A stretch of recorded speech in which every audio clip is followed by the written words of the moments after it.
Okay, I think we have a quorum. Hopefully, a few will join. We've got a couple of folks missing, and we'll go ahead and get started. Good morning, everybody. I will call this meeting of the Darien IT Steering Committee to order. Thank you for joining and bringing your smiling faces to this fabulous endeavor today.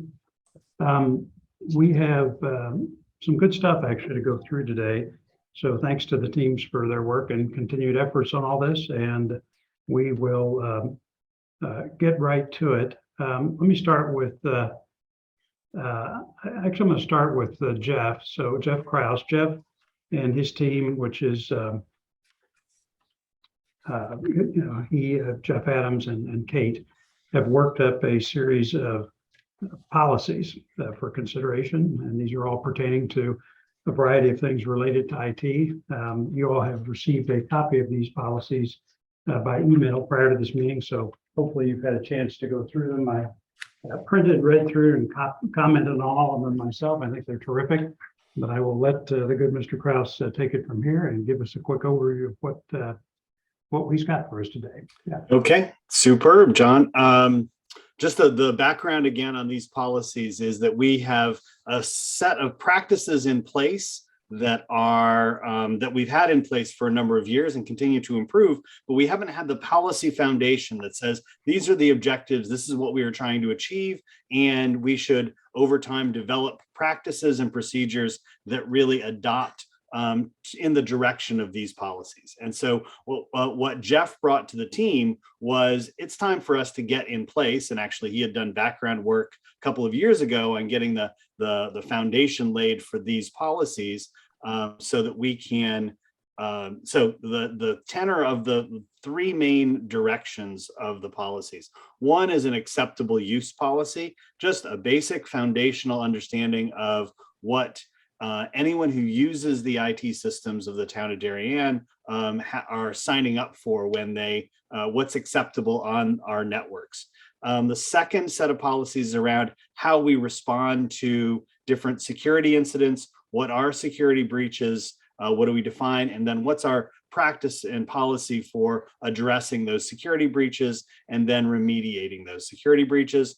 The last category is around software procurement, where we have practices right now that might be misaligned and where we have we don't have a consistent procurement and assessment policy for how our software is going to impact the town, how software that we purchase is going to impact the infrastructure that we're on. So this just, the software procurement policy you have here just lays out a simple process aligned with our budgeting and financial approvals process that makes sure that we have consistency in our IT purchasing. So that's the sentiment and the intent behind these four policies. And with that, I'll put them in front of you, and I and Kate and Jeff can answer any questions or thoughts or comments you might have on them. Well, I guess I'll start. First of all, these are absolutely terrific. I think this is, I had a chance to go through them in detail, and I think they are just great. I had a couple of specific comments on each one. If you're game, I can kind of quickly go through those. Does that make sense for everybody? And then I'll stop at each policy. If anybody has anything to add further, that'd be terrific. I guess I'll go to the acceptable use policy first. So the only thing I mentioned just in the introduction there was the town's right to withdraw internet and email access. I don't know if you would include town-owned equipment as well in the event of a violation of something, or whether it should just be internet and email, but that's what it says in the second paragraph. Yeah, exactly. So it was intended just for the IT environment. So, but technology, hardware, and equipment should absolutely be in scope. Yep, I think that's great. The other thing, and this may have been mentioned in one of the other policies and I missed it, but when it talks about email, I know one of the things that I have here at work is making sure that there's a lot of awareness around clicking malicious links and thinking carefully about that. So I don't know if that's something that's in the vulnerability, or I didn't see that particular kind of language, but an exhortation not to do stuff like that. My experience is that the propensity to do that is directly related to age. So not to be ageist, but old people like me, we like to click things. And so anyway, reminders and in large type so that they could read it. I don't want to be ableist here, so. Preferably. Yeah. Yes, okay. Let's see. But other than that, on acceptable use, I thought this was great. Those were my only two comments. Anybody else have any comments on the acceptable use policy? Yeah, hey, good morning. This is Dave Young. So thank you so much, and agree. This is a fantastic, fantastic place, and I'm glad you guys took the time to do this. This is excellent.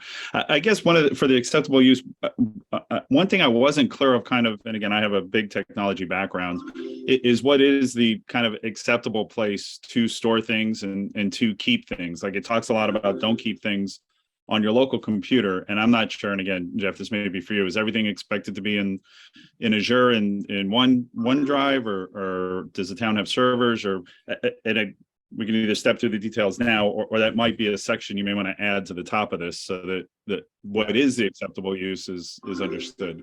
I could take a stab, but let me defer to Jeff. Yeah, so we're all on-prem. The town does not use any cloud storage at the present time. So everything is on-prem, and that's where everything is expected to be stored. So as to putting that type of language into the policy, yeah, we could work on that. And again, just a suggestion, because reading through it again, it says don't keep things on your local laptop, which I'm 100%. My attitude is always that laptop should be able to go in a lake. I should be able to hand you a new one, and you shouldn't miss a beat. So that's always the goal. It is multi-factor authentication something that should be required, will be required. Again, I don't know if this is in effect like now, or this is in effect a year from now or 6 months from now. And well, that's one of the things that we talked about, is that multi-factor authentication in particular, for which systems across the town systems. We already have multi-factor in place for some of the systems, obviously most critical, but the question becomes at what pace and what policy. We talked about whether or not we would make multi-factor the standard policy across the board, and felt that was far too kind of broad stroke, that it would pick up software applications that really didn't need it or require it. So Jeff, back to you and Kate on those thoughts. Okay. Yeah, one of my concerns with requiring multi-factor across the board is when it comes to email, and the number of people just like you who get town emails, and what kind of pushback we might get. But we may end up in a place where we don't really have a choice, so we won't be able to get cyber protection if we don't have multi-factor authentication. yeah, I mean, and again, I'd highly recommend it just for logging in right to the email accounts or to your basic account or to your machine. It doesn't necessarily need to be for every application, but it is the number one easy way to kind of help gets rid of all password, worries and stuff like that. And then the only thing I had, I'll say a big concern about, I had some other minor things like putting examples in a couple of places. I won't go down that road. The section 4.2, the internet, the second bullet, it says if individuals use the internet to buy goods or services, that kind of implies you can use your device for personal use, and that kind of rubbed me the wrong way a little bit. So I'd say we can either discuss it, or you may want to think about that, because I'm just, my suggestion and the way the rest of the document reads is no personal use for any town equipment or accounts, period, stop. So this kind of implies you can use it for personal use, just don't expect us to secure your personal credit card. Unless the intent is different. And well, we can clarify that it's for town purchases, because we do buy things for the town on the internet. Well, but then it says you're buying good town goods or services, that the town's then not going to accept liability for payment for those services, but you're buying a town service. I don't know. it just specifically says personal information is the last two words. So, and Okay. again, that's Okay. I think confusing for me. Okay. Reading Yeah. it not in the background. So,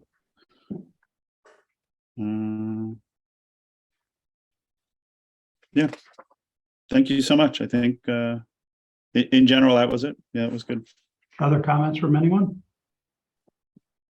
Super. Okay. Let's go maybe to the security incident management policy.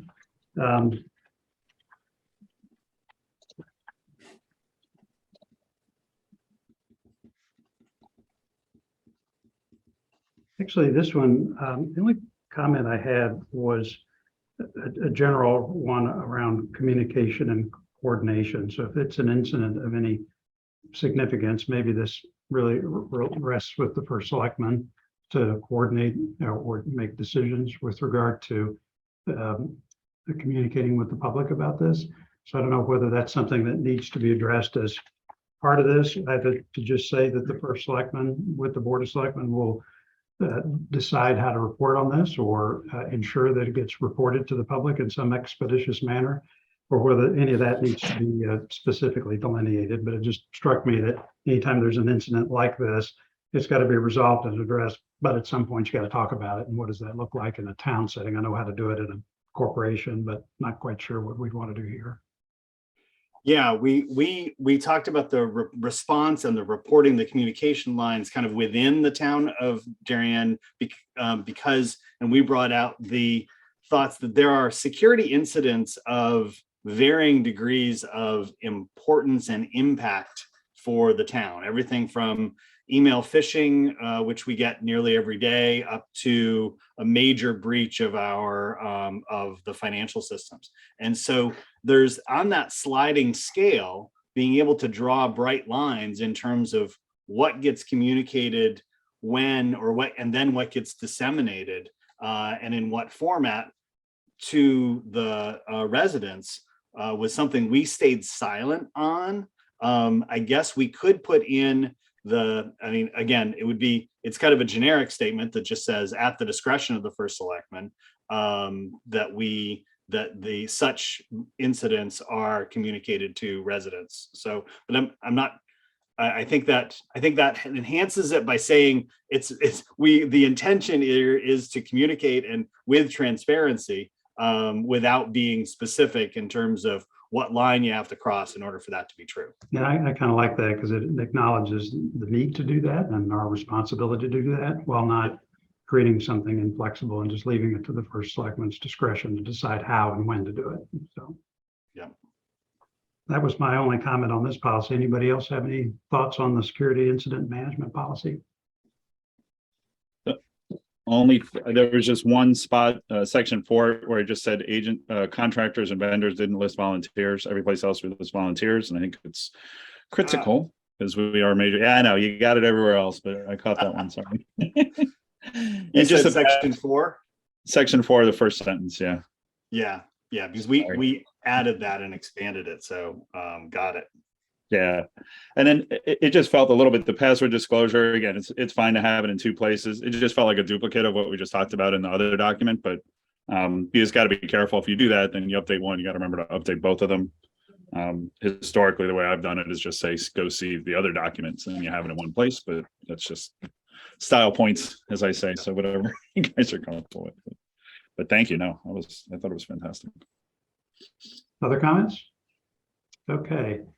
Vulnerability assessment and management policy. One general comment, and that is being careful about specifics. So I know as an SEC registered investment advisor, one of the things you have to be very careful about in your policies is that if you say you're going to do something, you actually need to do that. Otherwise, there can be problems. Now, we're not in the same regulatory environment, but I would just raise the point of making sure that whatever commitments we have in a policy, that there's actually an understanding that we're actually going to do those things. So for example, in section 4.1, second paragraph, it says assessments shall be performed at a minimum on an annual basis. Can't disagree with that, but we actually need to make sure that that's going to be done. And if we can't really be sure about that, then what you might want to do is take that statement and similar statements and say things like, we're going to do assessments regularly and leave the timing discretion to the discretion of the director of IT, or something like that, where you're on paper saying we're going to commit to doing that, but you're not going to get hanged because it wasn't precisely done within a 12-month calendar year. So that's one general comment. The other thing is, do we have for equipment that can be taken off site, are those encrypted in some way and set up with kind of a remote wipe capability if they're lost, that they can be disabled in that fashion? I don't know if that fits into this policy or whether that's a relevant point to bring up. Jeff? Yeah, right now, no, we don't have any type of encryption on remote devices. Okay. But Are you we have the able to wipe- capability to set it up, so. Okay. Are you able to wipe those devices if they're lost? No. Okay. Is that something you'd like to be able to do or would recommend, or is that still in the thinking phase? Still in the thinking phase right now. Okay, fair point. Yeah. And just to then- chime in, not that it's my place, but I think also for the corporate world too, that's the ability to wipe things like laptops is a little extreme. It's not common, but again, back to the two-factor or BitLocker to encrypt it is common. But yeah, I kind of, it's tough. Mobile devices is easy. There's things there, but full laptops is a little tougher. Yeah. Yeah, I do like that extra security for stuff that can be taken offsite. We ought to maybe consider that. I think that's a good one. Two other quick points. One of them is being explicit about sort of employee cooperation on vulnerability corrections, right? So they've got to make their equipment available. They got to cooperate. They got to sign in. They got to press the button for the update, that type of thing. I don't know if that's an important provision to put in there where they have to sign up, that if the director of IT says, I've got a problem and I need your equipment and you need to cooperate right now, that it's not negotiable. And whether that needs to be explicit, and just more generally, whether, and I'm sorry if I've missed it, but this general notion of being able to do surveillance on them, on town-owned equipment and have access to email and just all of that stuff. I don't know whether that's something that's explicit or whether you guys have talked about that, or actually what the town posture is on that today, right? To whether, if necessary, that it's town equipment and town email, and the town has the right to go in and look at all of that stuff at any time or under a specific set of provisions. Are these relevant points? Yeah, absolutely. And we talked a good deal about that in an earlier point, but we put those kind of the duties and responsibilities of employees and those with access to the system. We put all of those obligations up in the acceptable use policy. Got it. And Okay. we noted there that the town of Darien may restrict access, blah, blah, blah, to any other technologies that would violate it. And the usage of town technology resources will be monitored for compliance using any of the usage monitoring capabilities at the disposal of the town IT department. Fine. Okay. And then it talks, I would characterize it, it talks directly but lightly about everybody's obligations to enforce these policies. It doesn't talk about responsiveness and urgency or some of the other elements that you included. We've talked about the need, since we have these policies, we have to tell all employees and those with access to our systems about the policies that are there, that they've got to review and accept the policies, and then that they include their obligation to report to implement the policies and report violations of the policies. So we can strengthen it if it's not strong enough, but those were the points that we built into, and we put them in acceptable use. We didn't copy them in the subsequent policies. Okay. And then my only other point would be to be clear that if there's an IT emergency, like a quickly propagating virus or something that's really bad, that I don't know if this needs to be explicit, but having somebody like Jeff Adams has got defined authority that says, if you've got to shut it down, you do not have to ask permission. If it's an emergency, go do it. And so just this notion of emergency authority, if there's something that is infecting our systems or an unauthorized access is detected, the idea that it needs to go to a committee and all of that, and to have some mechanism that provides for Jeff to have discretion to shut it down if he's got to do it without actually having to ask permission.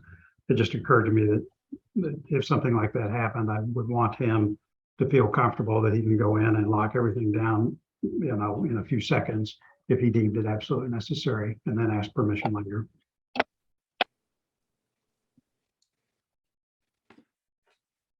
Okay, other comments on, this is really great, vulnerability assessment and management. Any other comments on that?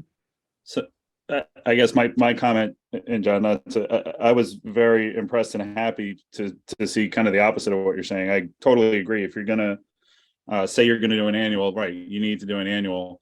But I was happy to see a real date in there, a real time frame in there versus the fuzzy, because I'm totally fine with that. If you're No, gonna I hear you. sign You up. gotta make sure. Yep. You gotta make sure you can do it. Yeah, 100% agree. And we stopped, we paused at that, at whether to put that specificity in there, and kind of stared at Jeff and said, Jeff, this is what you're signing up for. So you gotta nod or indicate something that says that this is okay. So See little beads of sweat on his forehead. So I think we're in good shape.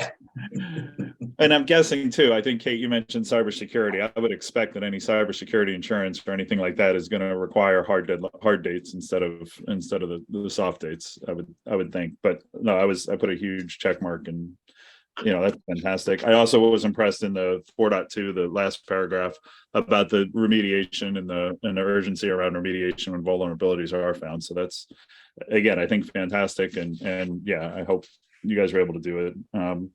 Was there any discussion though around on a regular basis? I don't know, it needs to be annual, or do we have any compliance requirements to have a third party do it on any 5-year or 2-year or 3 years? Is there any discussion around that though, instead of us just doing it ourselves as a town? we did discuss the need that we ourselves, in order to do a competent job of it, may need to access external parties to do penetration tests or whatever we need to do in order to do that. We didn't look at it from the other way around, which says, as a matter of policy, we need an external, not to use the word lightly, but audit to help us stay within compliance. We didn't include that as an obligation. And that's fine. And it sounds like discussed and thought of. And again, I'll go back to the cyber insurance. I bet to get a policy at some point that will be required, but we don't necessarily need to make it a policy ourselves. But otherwise, no, this one was absolutely fantastic. Okay. Other comments on vulnerability assessment? Okay, last one, software procurement policy. I thought this was great. The only question I had was just in section 4 around the licensing fee threshold. I don't know, $2,500 is too high or too low. I'm just kind of wondering how that number might compare to annual costs that we have for other software, and whether this captures enough of it or captures too much. I just know that even the Board of Finance, we would create a threshold that we change periodically to give Kate and Jen the ability to approve stuff that was really too small to discuss individually. But I just wonder how, or whether that $2,500 number has been tested so that it casts the right size net, if you will. Well, that was exactly our discussion. And to a degree, I think we came to the conclusion we didn't know either whether it was too high or too low. But in the experience of Jeff, not to speak for you, that would capture any of the software that has the opportunity to have a significant impact on our infrastructure and requirements. And we said we can change that as experience kind of evolves from it. If it is too high or too low, that we then, we've got to go back in there and change it. Got it. Okay. Terrific. Any other comments on software procurement? I'll say no. Can I back up though to the very first one? Because I realize I missed what I'll call a pretty critical note. Sorry. Please go ahead.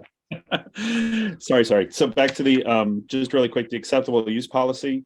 And I think John even made this point too, the email section, 4.2 email. We say we're giving them the ability to use personal email. It said it should be avoided, but limited interaction, is allowed during the workday.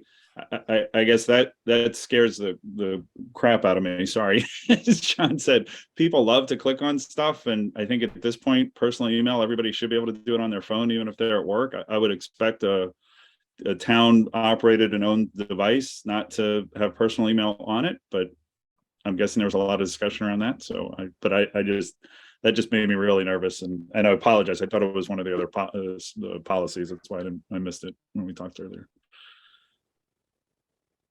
Yeah, I think we talked about it in terms of the line between practicality and what the policy should articulate, and that the rigid prohibition of all personal activities, email or otherwise, on the systems.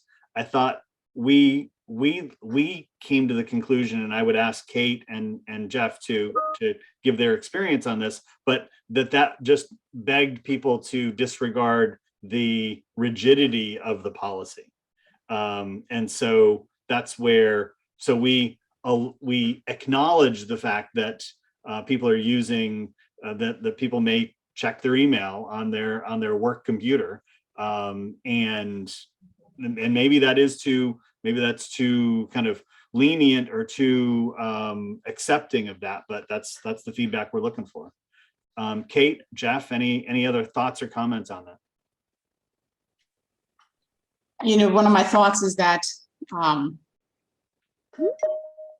sometimes the device that they're checking, even the phone, might be a town phone. I think if we emphasize that the same care needs to be taken when accessing personal email, that would be appropriate. The other thing is,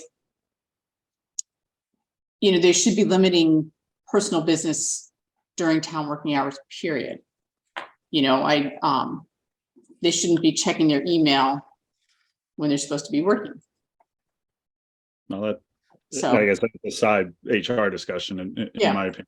I guess my concern is we're basically saying it's okay to use personal email on a town device. So that then opens us up to, I think, phishing, malware, ransomware, because again, it's going to be that click that John does because it's in bright letters. Just two things on that. We know they're going to do it. Well, but that's fine. But we know it's going to happen, so I think we want to try and make sure it happens at least with the right rules. But anybody who's going to click on something in their personal email is going to do it in their work email. Yeah. Okay. Okay. I think we're trying to recognize reality here, and like Jeff said, not make it so strict that they just ignore the whole thing. But then that's their decision. But I guess I'm looking at it from and I'll say legal. I mean, I'm not a lawyer, but from an IT director perspective, I need to have something in my companies when I've had that role to say, look, you're not supposed to do this. You did something bad, and now there's consequences, potentially losing their job. I mean, if somebody clicks on something as they were using personal email when we specifically told them not to, and they caused ransomware for my company, they're probably losing their job. So again, I'm taking it maybe from a corporate, a different perspective. It just, I hear what you're saying. Practical standpoints, you're right. People are going to do things all the time they're not, legally supposed to do, and I get it. I'm just, I guess, raising it as a concern. That's kind of why we're here to discuss. So thank you for listening. I don't know how the town's posture has evolved on that. I know in my world, I mean, as a practical matter, particularly if you're attracting young people to work in your organization, the idea that they can't use their work device to check personal stuff, buy something on Amazon, check personal email. I mean, even have Dropbox, all that kind of stuff. You just, you permit it and tell them what they can and can't do with it, as opposed to prescribing it. So that's just been my experience, but gosh, that's awful hard to manage. Yeah, Dave, do you take it as far as, I mean, we can shut down Yahoo Mail for the entire network, and then that takes care, that enforces the policy. Do you take it that far, or are you saying just put it in the policy so that if something does happen, we're safeguarded? I mean, again, I've worked for, at this point, 5 different companies. We typically have not gone to that extreme of shutting it down. That said, in my current role where I'm with an MSP and I support clients, I have multiple clients who, again, most of it is finance. So they're doing it for compliance. Yeah, they do conditional access and shut down Yahoo, Gmail, fill in the blank. I'm not suggesting the town do that. And again, in my my other worlds, I haven't. It and again, corporate is different than government. I get it, but at times, to Kate's point, like people shouldn't be doing personal email on business time has been our experience. So it kind of has also been a way for HR to say, hey, can you check and see if this person's accessing Yahoo during business hours or whatever, so it's kind of I'll say backdoor way to check to see how much they're working or not, which again, different discussion, HR discussion. But that's kind of why I brought up the point before that says, okay, we're going to permit you to have access to this, but if we have to go in and check to see how much time you're fooling around on the internet or what site you're going or lots of Instagram on your phone during working hours, that type of thing, we're going to have a conversation. We gave you permission to do this, but there was a responsibility attached to it, as opposed to saying you simply can't do it. And my general view is to opt towards the former, just because if people have access, but they're told how to be responsible about it, that's generally a better approach. I don't know. Mm-hmm. No, I hear you. Yeah, but Jeff, to answer your question, no, I haven't personally gone through and locked everything down, but we'll absolutely monitor it. Yeah. In fact, I'd like them to shut off access to all email everywhere, work email too, until lunchtime. So I have in the morning to actually do work. That would be fabulous. Anyway, but hope springs eternal. Okay. So Jeff, I don't know if you want to take any of the feedback from today and maybe massage these policies a bit. I'd kind of leave that to you and your team's discretion. But what I'd love to do is, whenever you're ready, is to take the recommended draft for all 4 of those policies, and then Kate can help me get that on the next Board of Selectmen agenda, and we can actually review and hopefully vote to approve those, unless there's another procedure you'd like to recommend, Kate. Nope, that's good. Okay, sound good, Jeff? Yeah, that sounds good. I think there are a couple of edits here that we will go through and just repackage and get them straight back over to you. That's great. Well, you, Jeff, Adams, Kate, I mean, this is absolutely tremendous. Exactly what I think everybody had in mind, and really, really well done. I'm thrilled. This is great. Thank you. Okay. Next up, I don't believe Holly's not able to join us today, but I know Rob, Rob might have actually dropped off as well. I think Rob just dropped off. Okay, he actually I think was going to be late. However, Jeremy's still on the phone, and I don't know quite what you guys want to do this, but Holly sent around, and I believe I sent to everybody a link that had a town survey. So this would be volunteers, elected officials, as well as employees to come in and provide quick input on IT. And I had a chance to go through the survey, kind of take it myself, and actually print out a copy to go through all the questions. I actually thought they were very good. I couldn't think of anything that was either too open-ended or not specific enough, but it looks like this captures quite a bit. Jeremy, you were involved maybe in some of the discussions and the setup of that survey. Any comments for the group? Sure. I think this was really an outcropping from the fact that us old timers like myself and Kate has been here a long time, we have a certain expectation of what Jeff and his team do, what they don't do, how they do it. And we said, you know what, newer employees and employees who come at it from a different perspective than us here in Town Hall may have different understandings, expectations, needs.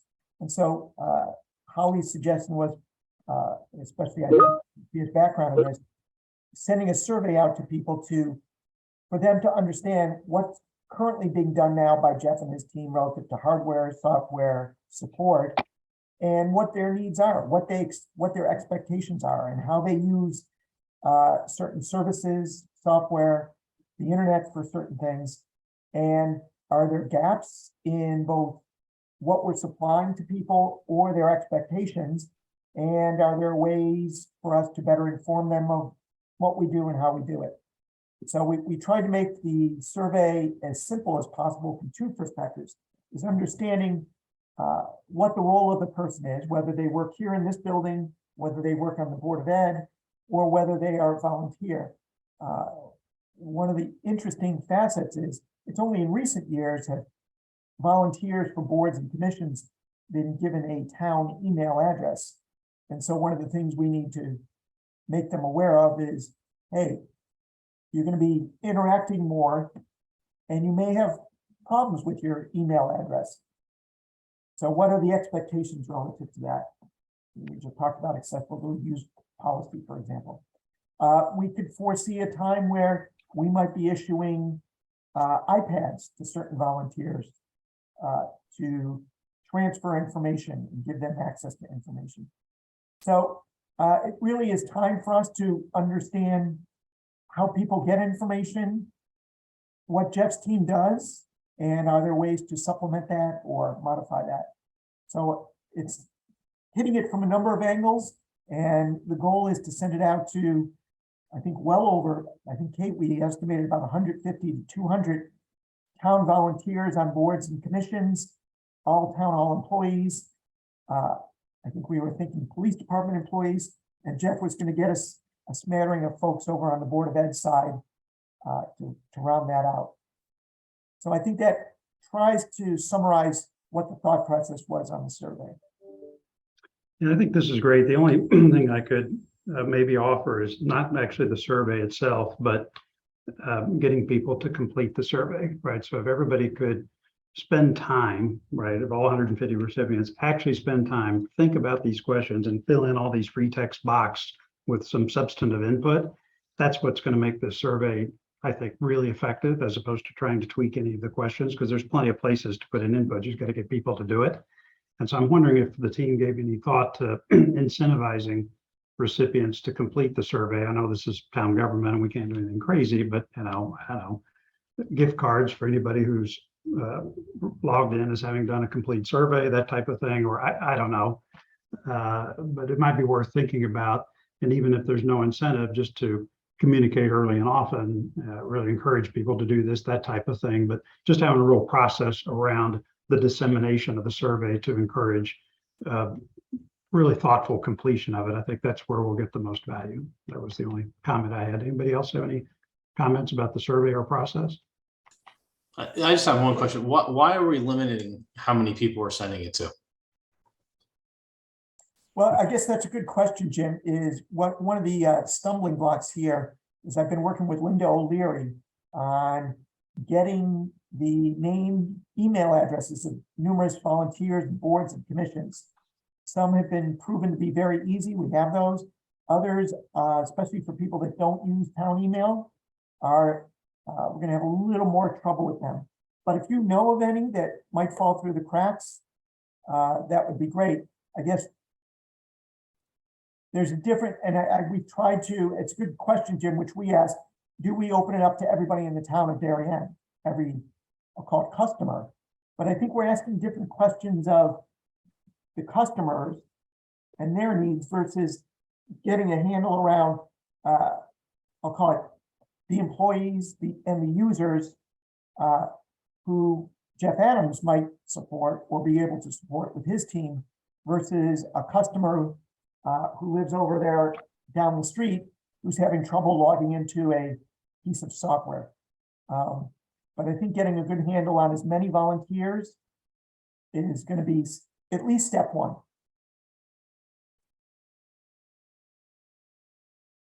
And I think, John, your point about a cover letter with the survey, whether that cover letter comes from Kate or Monica, might give folks the more of an impetus than if it came from someone they might not know. Yeah, I think that's right. Or even just the team placing select calls to department heads to say, could you please remind your folks to do all that? I don't know. In my experience with things like that, if you can be obsessive about getting people to do the survey, that's actually what drives the value of this thing. So any tricks or calls, anything you can use to encourage that, I think this will be really valuable. What's your timing for disseminating the survey? I think Holly was aiming to get it out about the second week in November, where, as I said, it's going to take us at least another week to gather all the email addresses. And I know she wanted to get feedback from everyone on this committee, if there is any additional tweaking of the questions. And if there is a cover letter or other introductory remarks that go with the survey. So probably our goal was to get all the email addresses done by November 7th. So presumably if that's successful, we can ship it out later that week. Yeah, I think that's great. Like I said, I didn't have any comments on the questions. I thought they were terrific, and maybe a cover letter that Kate and Monica signed would be a great way to sort of kick that off. I think it'll assign real importance to it. So, anybody else have any comments on the survey or process for Jeremy? Okay, excellent. This is great work. I know we're going a little long here. Let me just turn briefly to our other two committees. David, any comments from your end on our outsourcing team? Oh, I thought we were an hour. I had this blocked for an hour. Anyway, Well, so we did.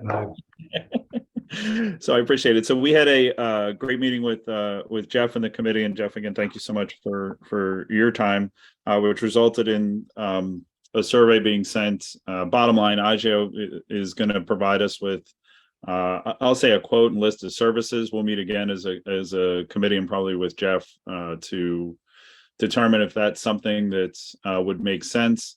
If it does, we'll then take it and shop it. Me probably take it and shop it to at least 2 other companies to check to see if things are in line.